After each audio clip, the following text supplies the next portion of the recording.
Hey guys, not only am I back with the green background, but I have a new toy to talk about too.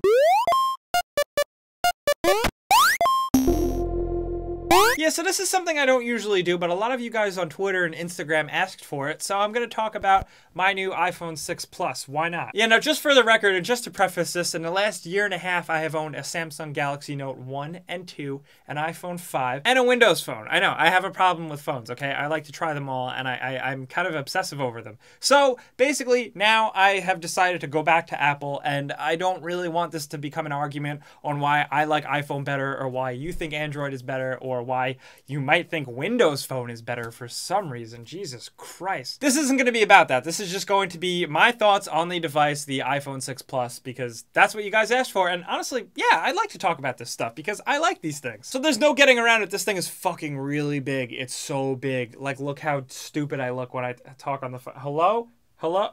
Yes? Hello?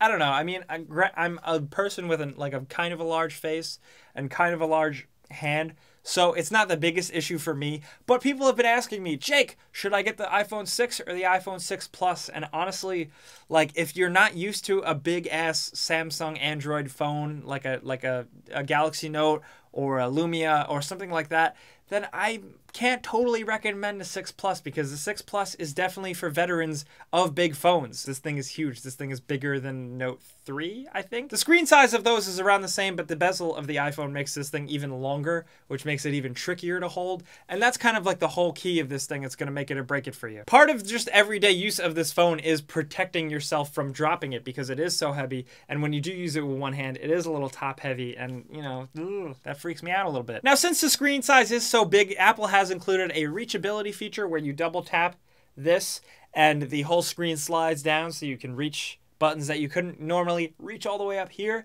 And it's kind of an awkwardly implemented thing because, frankly, it's hideous compared to the rest of iOS, just because you get this big, ugly, empty space of nothingness. It's not translucent, it's just black.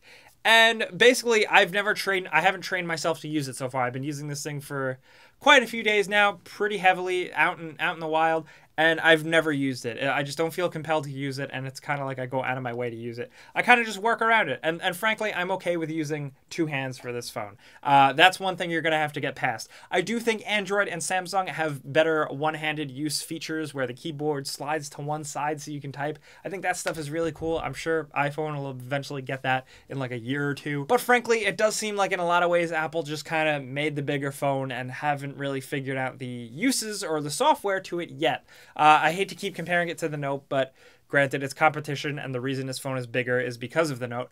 The Note has much more realized features for utilizing a bigger screen.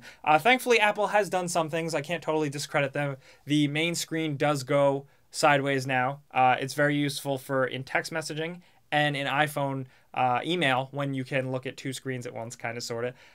But other than that, there's not really much to it other than that. Now you just have a giant phone, and fuck yeah, I'm into giant phones. I think they're cool because I do a lot of stuff on my phone all day long, so it's kind of nice to carry around a little computer with me. I also have an iPad mini, which I'm pretty much ditching because this is almost the size of it, but you know. Clearly, I'm not very good at reviewing tech because this is kind of just a ramble-on video, but the camera is incredible. The iPhone 6 Plus actually has a physical stabilization motor in the camera, and it definitely makes a difference. It's absolutely wonderful. The pictures are absolutely beautiful, slow motion, all these things. While I do think Android phones have more features, the iPhone camera quality has always been the absolute best, and the iPhone 6 Plus definitely hammers that home. Yeah, sure, it only has 8 megapixels, but fuck you, they're like the best megapixels in the world. Not only that, but the front-facing camera has also improved in quality, and I'm pretty excited about that. The biggest thing for me, though, is the battery life, which the iPhone 6 Plus actually seems to be pretty good. It's much better than the iPhone 5 and iPhone 5S. Maybe it's just because the phone is so big that it can hold a little bit more of a capacity.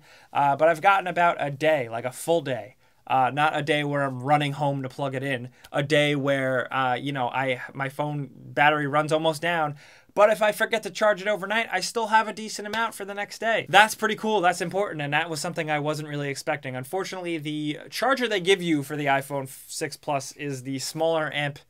You know, it's not the iPad charger, it's a smaller one, so it takes a really long time to charge this phone, and that kind of sucks. But you can just use your iPad charger if you have one. And the screen quality is unmatched. It's absolutely beautiful. Watching videos is cool because it's actually a 1080p screen.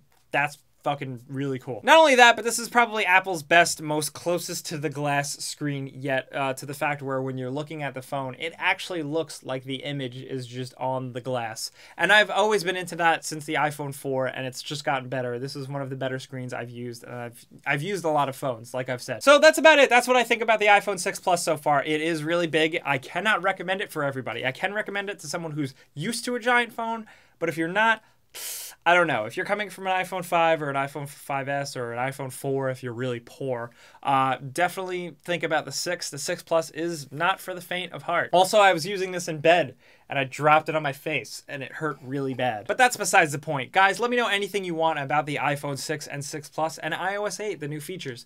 Anything you want about cell phones, let's talk about them below. I don't really want to start a debate about Android versus Apple, but you know, it's inevitable. So let's talk about the iPhone 6 and how it compares to everything else in the market, whether you're enjoying it, whether you want to get one. Let's talk about it in the comments below. I hope you guys are into watching this because it's really good to be back on this channel with the green background, with me talking about stuff. I'm going to talk about whatever I want, whether it's a movie, whether it's a video game, whether it's an iPhone. So I hope you guys are in for the ride. As always, I'm Jake Baldino, and you guys can subscribe because video games.